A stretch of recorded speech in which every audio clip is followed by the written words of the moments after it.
मैं आज मुरादाबाद आने से पहले थोड़ा झिझक रहा था, थोड़ा संकोच कर रहा था। संकोच इस बात का कर रहा था कि मैं बहुत वर्षों के बाद मुरादाबाद आ रहा हूं। 2014 के लोकसभा के चुनाव के समय यहां के नौजवान मेरे पीछे पड़े थे कि मुरादाबाद आइए, लेकिन मैं आ नहीं पाया था। 2009 में आया था। उसके बाद मन में एक संकोच होता था कि जिस मुरादाबाद ने मुझे इतना प्यार दिया, वहां पहुंचने में मुझे काफी देरी हुई है। मुरादाबाद के मेरे प्यारे भाइयों बहनों, मैं 2014 में नहीं आ पाया था। दूर से आपको संदेश भेजा था कि आप भारतीय जनता पार्टी को विजयी बनाइए, और मैं आज मुरादाबाद को सर झुका करके नमन करता हूं कि उन्होंने जी जान से हमारा समर्थन किया। और आज तो मैं खुद रूबरू आ गया हूं।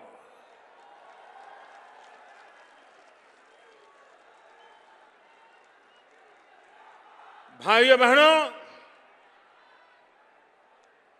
अगर हम चाहते हैं कि हिंदुस्तान में से गरीबी मिटनी चाहिए, आप मुझे बताइए, हिंदुस्तान के कोई छोटा राज्य हो, 10, 12, 15 लाख आबादी हो, अगर वहां की गरीबी खत्म हो जाए तो क्या हिंदुस्तान की गरीबी खत्म हो जाएगी? क्या नहीं होगी ना। लेकिन किसी बड़े प्रदेश में से गरीबी खत्म हो जाए तो देश की गरीबी कम होगी कि नहीं होगी? और इसलिए अगर हिंदुस्तान में से गरीबी को अगर मिटाना है तो सबसे पहले जो बड़े बड़े राज्य हैं, उत्तर प्रदेश हो, बिहार हो, महाराष्ट्र हो, पश्चिम बंगाल हो, वहां से जितनी जल्दी से हम गरीबी को हटाएंगे, देश उतना ही जल्दी गरीबी से मुक्त होगा।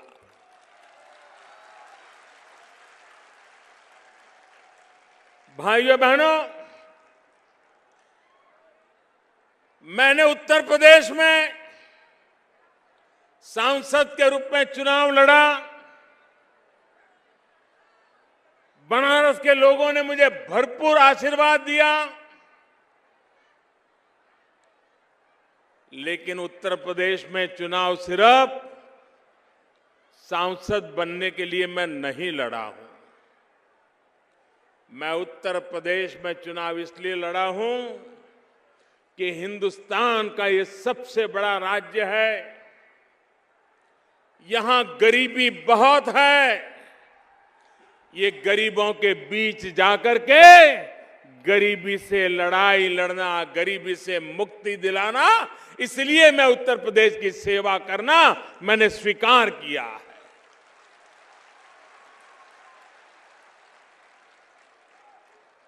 भाइयों बहनों, हमारी सारी समस्याओं का समाधान विकास अगर होगा तो रोजगार भी आएगा, विकास होगा तो बच्चों को अच्छी शिक्षा भी मिलेगी, विकास होगा तो बुजुर्गों को अच्छे कम पैसों में अच्छी दवाई भी मिलेगी। अगर विकास होगा तो रहने को घर मिलेगा, घर में बिजली मिलेगी, घर में पानी आएगा, मां बहनों की जिंदगी में बदलाव आएगा। और इसलिए भाइयों बहनों, विकास यही हमारी प्राथमिकता है। मुझे बताइए, जिस मुरादाबाद के पीतल के कारण हिंदुस्तान के हर कोने में, हर घर में चमक दिखती है कि नहीं दिखती है? हिंदुस्तान का कोई घर होगा जहां मुरादाबाद के पीतल की चमक ना हो? कोई न कोई तो बर्तन होगा कि नहीं होगा? घर चमकता होगा कि नहीं चमकता होगा? जो मुरादाबाद अपने पीतल से हिंदुस्तान के हर घर में चमक ला सकता है, उस मुरादाबाद में आजादी के 70 साल के बाद भी इस इलाके के 1000 से ज्यादा गांव ऐसे थे जहां बिजली का तार भी नहीं पहुंचा था, बिजली का खंभा भी नहीं पहुंचा था। वहां के लोग 18वीं शताब्दी में जीने के लिए मजबूर हो गए थे। मैं सभी सरकारों से पूछना चाहता हूं, क्या कारण है कि मुरादाबाद जो पीतल के कारण दुनिया में जाना जाए, लेकिन उसी के अगल बगल में 1000 से ज्यादा गांव आजादी के 70 साल के बाद भी बिजली का एक खंभा न लगा हो, तार न गया हो, किसी ने अपने गांव में बिजली देखी ना हो, अंधेरे में जिंदगी गुजारने के लिए मजबूर होना पड़ा हो। लेकिन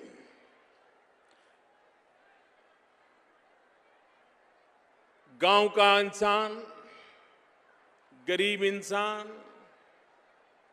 ऊंची आवाज से बोल भी नहीं पाए, कुछ मांग भी ना पाए, कुछ राजनेता ठेकेदार उनको दबोच करके बैठ गए हो।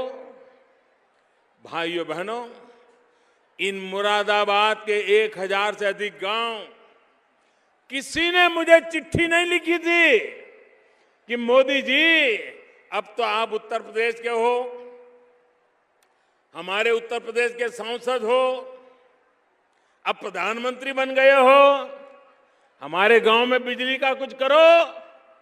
मुझे किसी ने चिट्ठी नहीं लिखी थी। मैंने खुद होकर के अफसरों को बुलाया, मैंने उनको पूछा, बताओ भाई, आजादी के 70 साल होने आ रहे हैं, कितने गांव हैं देश में जहां अभी भी बिजली का खंभा नहीं पहुंचा है? भाइयों बहनों, मैं चौंक गया जब मुझे बताया गया 18,000 से अधिक गांव ऐसे हैं जहां बिजली का खंभा नहीं पहुंचा। मैंने लाल किले पर से घोषणा की। घोषणाएं करने वाली सरकारें तो बहुत आई, लेकिन घोषणा कर करके हिसाब देने वाली पहली सरकार आपके चरणों में बैठी है। घोषणाएं तो हर एक ने की, बहुत की, लेकिन हिसाब देने वाली ये पहली सरकार है जो जनता को पाई पाई का हिसाब दे रही है, पल पल का हिसाब दे रही है, और देश की जनता ही हमारी मालिक है। ये सरकार की मालिक हिंदुस्तान के 125 करोड़ लोग हैं। ये प्रधानमंत्री के भी मालिक इस देश के 125 करोड़ लोग हैं। वही मेरा हाई कमांड है।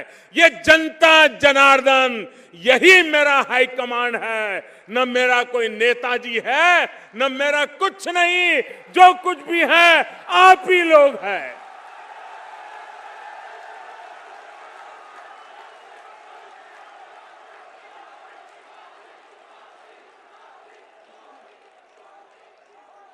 भाइयों बहनों,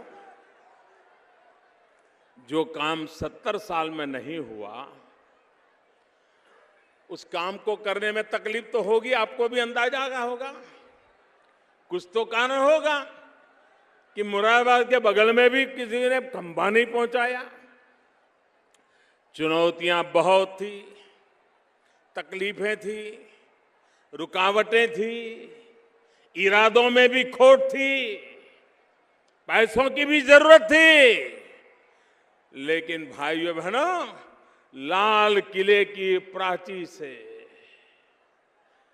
तिरंगे झंडे के नीचे से आवाज की थी कि 1000 दिन में, और इधर उधर की बात नहीं, 1000 दिन में इन 18,000 गांवों में बिजली पहुंचा के रहूंगा।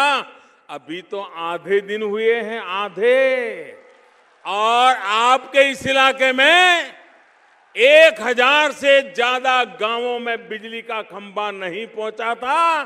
करीब करीब 950 से ज्यादा गांवों में काम पूरा कर दिया गया है। भाइयों, मैं भले 2009 के बाद आज 2016 में आया हूं, लेकिन बिजली पहुंचाने का वादा किया था, मेरे आने से पहले पहुंचा दिया है। भाइयों बहनों, जिस गांव में बिजली गई, वहां के बच्चों में शिक्षा में बदलाव आएगा कि नहीं आएगा? जिस गांव में बिजली गई, जिस मां को गेहूं चक्की में पिसना होगा, पहले दूसरे गांव जाना पड़ता था, अब गांव में चक्की चलेगी तो गेहूं पिसने का काम होगा कि नहीं होगा? जिस गांव में पानी के लिए तरसना पड़ता था, बिजली के कारण जमीन से पानी निकाल करके घरों तक पहुंचाया जा सकता है कि नहीं पहुंचाया जा सकता है? भाइयों बहनों, गांव के लोगों को भी टीवी देखने का मन करता है कि नहीं करता है? उनको भी तो कभी सास कभी बहू ही देखने का मन करता है कि नहीं करता है? लेकिन बिजली नहीं होगी तो बेचारे कहां से देखेंगे? भाइयों बहनों, हमने बिजली पहुंचाने का काम किया, और इसलिए मेरा कहने का तात्पर्य है कि सरकारें घोषणाएं करने के लिए नहीं होती हैं, सरकारें योजनाएं बना करके योजनाओं को लागू करने के लिए होती हैं। हम भारतीय जनता पार्टी के लोग, हमें जहां भी मौका मिलता है, हम सभी जगह पर विकास पर बल देते हैं, वादे पूरे करने के लिए अपने आप को खपा देते हैं। आप मध्य प्रदेश देखिए, कभी मध्य प्रदेश बीमारू राज्य माना जाता था। वहां की जनता ने भारतीय जनता पार्टी को सेवा करने का मौका दिया। 10 साल के भीतर भीतर मध्य प्रदेश बीमारू राज्य से मुक्त होकर के हिंदुस्तान के विकास करने वाले राज्यों में आके खड़ा हो गया। भाई, कभी हम देखते थे कि हमारे देश में अन्न का उत्पादन तो एक नंबर पे, कभी पंजाब का नाम सुनाई देता था, कभी हरियाणा का नाम सुना देता था, कभी गंगा यमुना के तट के गांव दिखाई देते थे। भाइयों बहनों, मध्य प्रदेश जिसके पास नर्मदा मैया के सिवाय कोई नदी नहीं है, मध्य प्रदेश के लोगों ने खेती के उत्पादन में, किसानों की पैदावार में पहले से डबल पैदावार करके देश के अन्न के भंडार भर करके आज देश में नाम रोशन कर दिया। भाई, अगर विकास करना है तो हो सकता है, लेकिन सिर्फ अपनों का ही विकास करना हो तो फिर राज्य का कभी भला नहीं होता है। आपने वो सरकारें अब तक देखी है अपने लिए, अपनों के लिए करने वाली सरकारें बहुत आई, आपके लिए करने वाली सरकार भारतीय जनता पार्टी ही हो सकती है। और इसलिए मैं आपसे आग्रह करने आया। भाइयों बहनों, आप सच्चे दिल से मुझे एक जवाब देंगे? आप सच्चे दिल से मुझे एक जवाब देंगे? पक्का देंगे? दोनों हाथ ऊपर करके देंगे? पूरी ताकत वाले जोर से देंगे? आप मुझे बताइए, इस देश को भ्रष्टाचार ने बर्बाद किया है कि नहीं किया है? भ्रष्टाचार ने देश को लूटा है कि नहीं लूटा है? भ्रष्टाचार ने गरीब का सबसे ज्यादा नुकसान किया है कि नहीं किया है? भ्रष्टाचार ने गरीब का हक छीना है कि नहीं छीना है? हमारी सभी मुसीबतों की जड़ में भ्रष्टाचार है कि नहीं है? अब मुझे बताइए, भ्रष्टाचार रहना चाहिए कि जाना चाहिए? भ्रष्टाचार रहना चाहिए कि जाना चाहिए? भ्रष्टाचार को खत्म करना चाहिए कि नहीं करना चाहिए? मुझे बताइए, ये अपने आप जाएगा क्या? ये अपने आप जाएगा क्या? ये भ्रष्टाचार ये कहेगा अब मोदी जी आप आए हो, मुझे डर लगता है, मैं जाता हूं, जाएगा क्या? नहीं जाएगा क्या? उसको डंडा लेके निकालना पड़ेगा कि नहीं निकालना पड़ेगा? कानून का उपयोग करना पड़ेगा कि नहीं करना पड़ेगा? बेईमान लोगों को ठीक करना पड़ेगा कि नहीं करना पड़ेगा?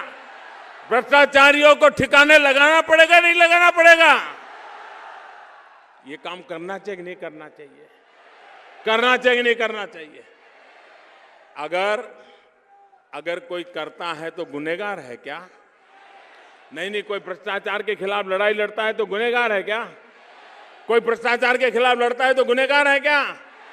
भाइयों बहनों, मैं हैरान हूं, आजकल मेरे ही देश में कुछ लोग मुझे गुनहगार कह रहे हैं।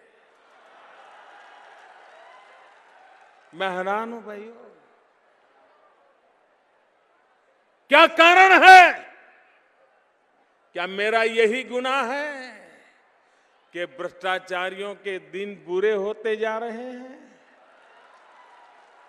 क्या यही गुनाह है मेरा कि गरीबों को हक दिलाने के लिए काम कर रहा हूं?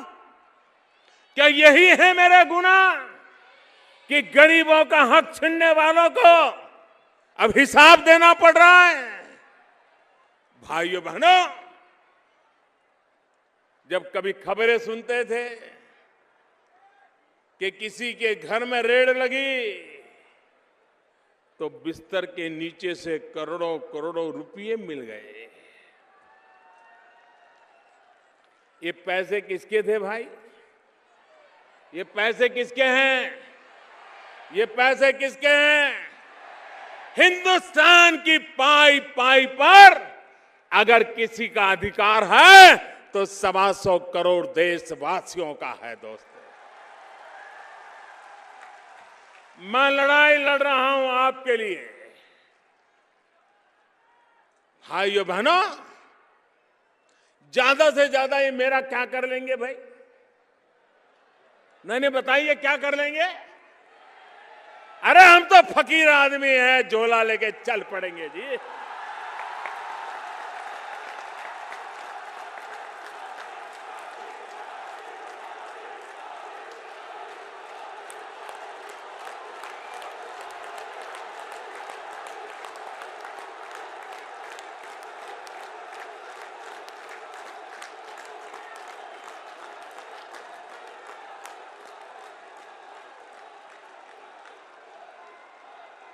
और भाइयों बहनों,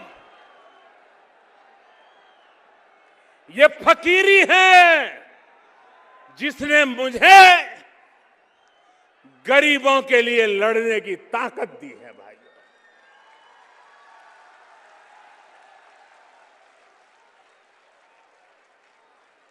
बैंकों का राष्ट्रीयकरण हुआ था, गरीबों के नाम पे हुआ था, लेकिन इस देश के आधे से अधिक लोग थे जिन गरीबों को कभी बैंक के दरवाजे तक जाने का मौका नहीं मिला था। जब मैंने कहा मैं सबसे पहले गरीबों का बैंक में खाता खुलवाऊंगा, मैं सबसे पहले गरीबों के लिए बैंक में खाता खुलवाऊंगा, तो लोग मेरी मजाक उड़ा रहे थे। भाइयों बहनों, खाता खुलवाया कि नहीं खुलवाया? खुलवाया कि नहीं खुलवाया? ये बड़े बड़े लोग अपने पॉकेट में प्लास्टिक करेंसी रखते, कार्ड रखते, कार्ड। कुछ लोगों के जेब में तो 5-5, 10-10 कार्ड होते हैं। मैंने कहा ठीक है, तुम बड़े बड़े बाबू अपने कहे, मैं भी गरीबों को दूंगा। 20 करोड़ गरीबों को रुपए कार्ड दे दिया, 20 करोड़ गरीबों को दे दिया। भाइयों बहनों, अगर इस देश के गरीब को ताकत दी जाए तो गरीबी कल खत्म हो जाएगी। ये ताकत मेरे गरीबों में है। गरीब मांगने वाला नहीं होता है, गरीब देने वाला होता है।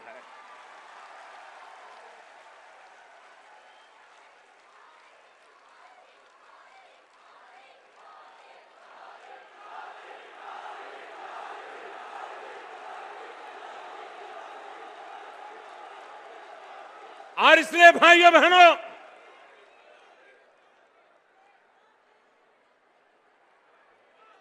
इन्होंने क्या किया? नोटे छापते रहो, छापते रहो, नोटे छापते रहो। इतनी नोटें छपती थी, आपके घर में कोई बंडल आया था क्या भाई? आपके घर में कोई बंडल आया था क्या? तो ये बंडल के बंडल कहां जाते थे? नोटें छप रही थी, महंगाई बढ़ रही थी और नोटों के बंडल कहीं छिप जाते थे। मैं भी पीछे लगाऊं, निकालो।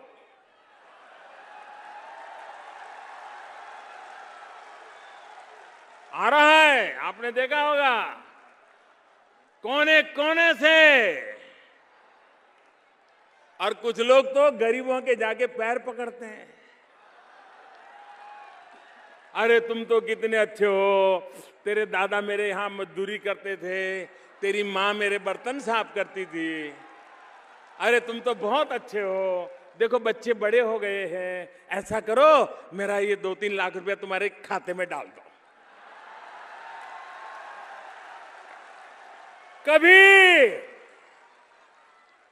कभी किसी अमीर को गरीब के पैर पकड़ते देखा था? भाइयों बहनों, आज जिन बेईमान लोगों ने पैसा जमा किया है वो गरीबों के घर में भी कतार लगा के खड़े हैं। बैंक में कतार लगाने की उनकी ताकत नहीं है। बैंक के बाहर तो वो कतार लगाता है जिसमें ईमानदारी का माजा होता है।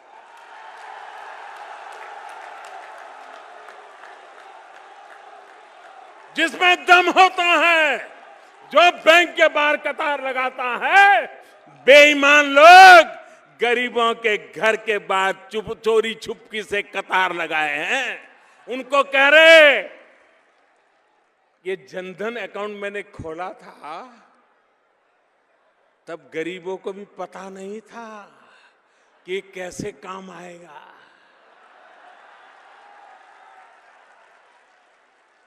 काम आ रहा है कि नहीं आ रहा है? काम आ रहा है कि नहीं आ रहा है? लेकिन एक बात कीजिए, मैं देश के सभी जनधन अकाउंट वाले गरीबों को कहना चाहता हूं, जिसने भी आपको पैसा दिया है, जिसका भी पैसा अपने बैंक में रखा है, वो उठाइए मत।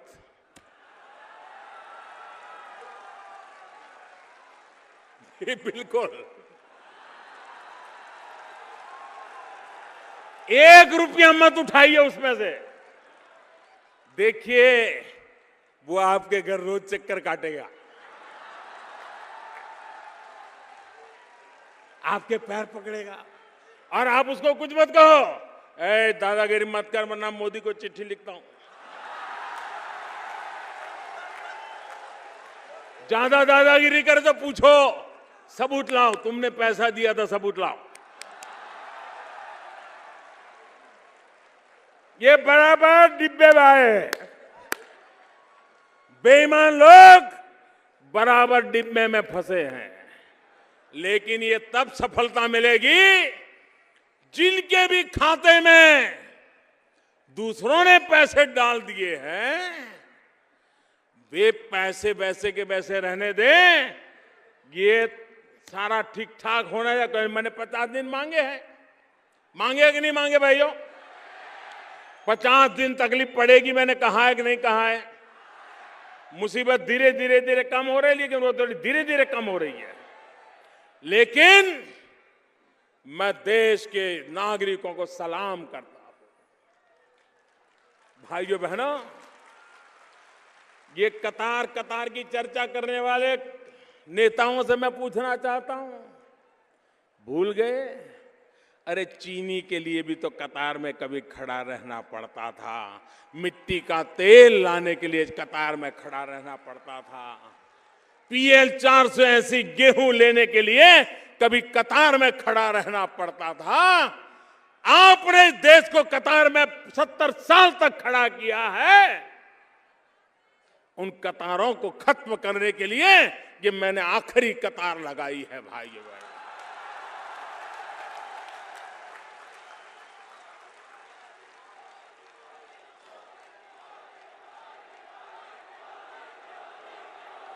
मुझे बताइए, ये जनधन अकाउंट वाले जितने हैं, ये अपने पैसे जो बैंक में आए हैं किसी के, उसको रखे रखोगे कि नहीं रखे रखोगे? कोई कितना ही दबाव डालोगे, उठाओगे नहीं ना? अगर आपने रखे रखा तो मैं कोई रास्ता खोजूंगा। मैं दिमाग लगा रहा हूं, अभी मैं दिमाग खपा रहा हूं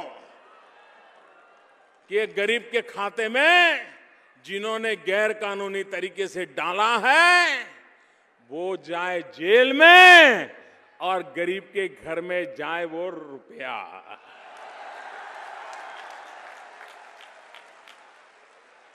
और वो कोई दयादान नहीं है, उन्हीं का है, ये उन्हीं को लूट करके इकट्ठा किया है। भाइयों बहनों, मैं हैरान हूं। आपने देखा होगा अच्छे अच्छे लोगों के चेहरे पर से चमक चली गई। पूरा दिन मोदी मोदी कर रहे हैं, मोदी मोदी। पहले पूरा दिन करते थे money money money money money, अभी बोल रहे मोदी मोदी मोदी।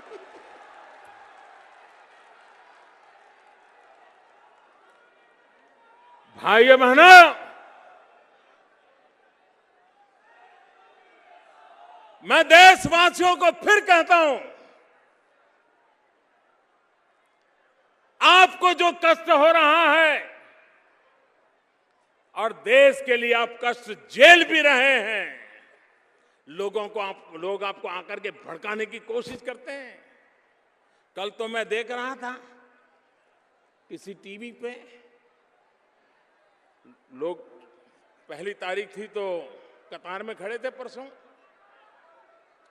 तो सुबह सुबह पहुंच गए और पूछ रहे थे, और सवाल भी ऐसे पूछते थे उनको गुस्सा लाने के लिए। काफी सवाल पूछने के बाद वो एंकर ने ईमानदारी से रिपोर्टिंग किया। उसने कहा, मैं हैरान हूं, 2-2, 3-3 घंटे से लोग खड़े हैं, ठंड में सुबह से आए हैं, अभी तक बैंक वाला पैसा नहीं दे रहा है, फिर भी ये तो जवाब हंसते हंसते दे रहे हैं। कोई गुस्सा नहीं कर रहा है, कोई मोदी के खिलाफ बोल नहीं रहा है। भाइयों बहनों, देश की जनता को इरादे नेक हैं ये पता चल जाता है, ईमानदारी का प्रयास है ये पता चल जाता है, और विश्वास हो जाता है तो ये देश कुछ भी सहने को तैयार होता है। ये मैंने अनुभव किया है।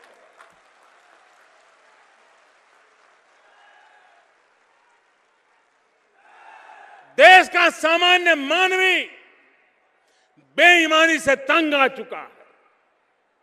क्या किसी ने सोचा था कि 125 करोड़ देशवासी ईमानदारी की लड़ाई खुद अपने कंधे पे उठा ले?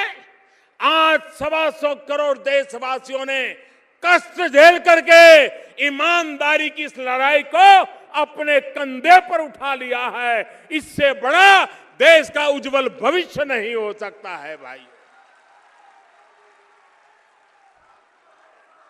देश का सामान्य मानवी बेईमानी नहीं चाहता है। उसको मजबूरन मध्यम वर्ग का आदमी वो कभी नहीं चाहता है काले धोले का खेल। लेकिन बच्चे को स्कूल रखना हो, स्कूल वाला कहे फीस के लिए ऑफिशियल तो 500 रुपया, लेकिन अनऑफिशियल 75,000 रुपया। वो मध्यम वर्ग का व्यक्ति बेचारा कहां जाएगा? बच्चे की पढ़ाई के लिए सर झुका करके उसको कहीं से काले करके उनको देना पड़ता है, मजबूरन करना पड़ता है। भाइयों बहनों, देश में एक ऐसी हवा बन गई थी, सरकार वरकार कुछ होती ही नहीं है तो ठीक है, सरकार सरकार है। अरे ये नेता होते क्या है, उसकी जेब भर दो यार, काम चल जाएगा। अब ये चलता नहीं है, वो पुराने रास्ते बंद हो गए हैं, इसलिए जरा परेशानी ज्यादा है। भाइयों बहनों, यह देश ईमानदारी का पक्षकार है, यह देश ईमानदारी चाहता है, यह देश भ्रष्टाचार से मुक्ति चाहता है। लेकिन वो असहाय हो गया था, आज उसको लग रहा है कि इस लड़ाई को जीतना है। और मैं देशवासियों को विश्वास दिलाता हूं कि आपने जो मेहनत की है, घंटों घंटों तक कतार में खड़े रहे हो, बिना खाए पिए खड़े रहो हो, ठंड में भी खड़े रहे हो, धूप में भी खड़े रहे हो, पैसे नहीं है ऐसा बोर्ड लग जाने के बाद भी आपने इसको सहन किया है। मैं मेरे देशवासियों आपकी इस तपस्या को बेकार नहीं जाने दूंगा। ईमानदारी के जितने रास्ते मुझे सूझेंगे, मैं देश को उस रास्ते पर ले जाने के लिए कोई कमी नहीं रहने दूंगा। ये मैं विश्वास दिलाना चाहता हूं।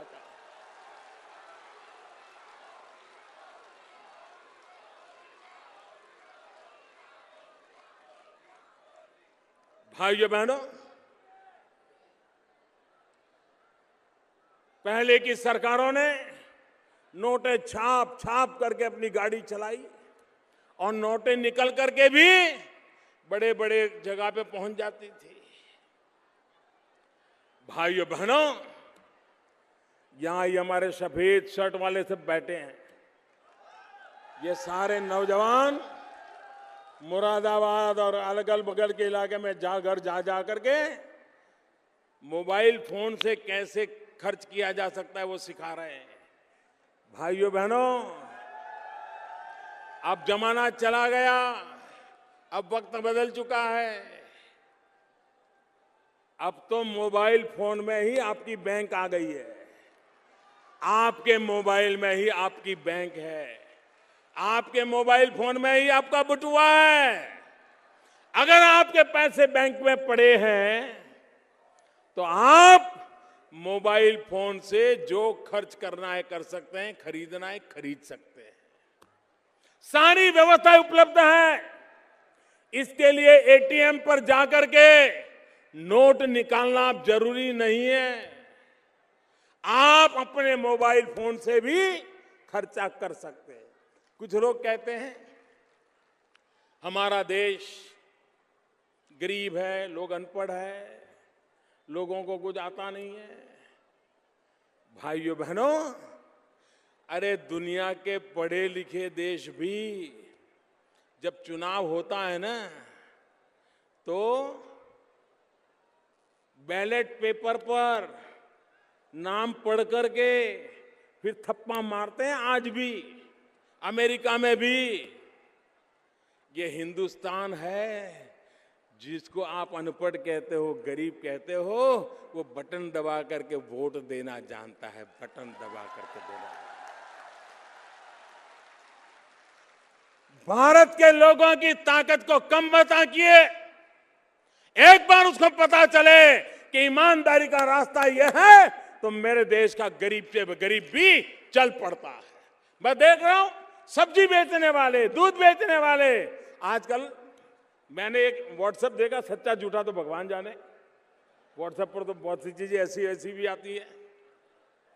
मुझे किसी ने दिखाया कि कोई भिखारी कार में, कार खड़ी रही तो भिक्षा मांगने के लिए गया, तो कार में जो बैठे थे उन्होंने कहा, भाई छुट्टे पैसे नहीं है, हम तेरी मदद तो करना चाहते हैं।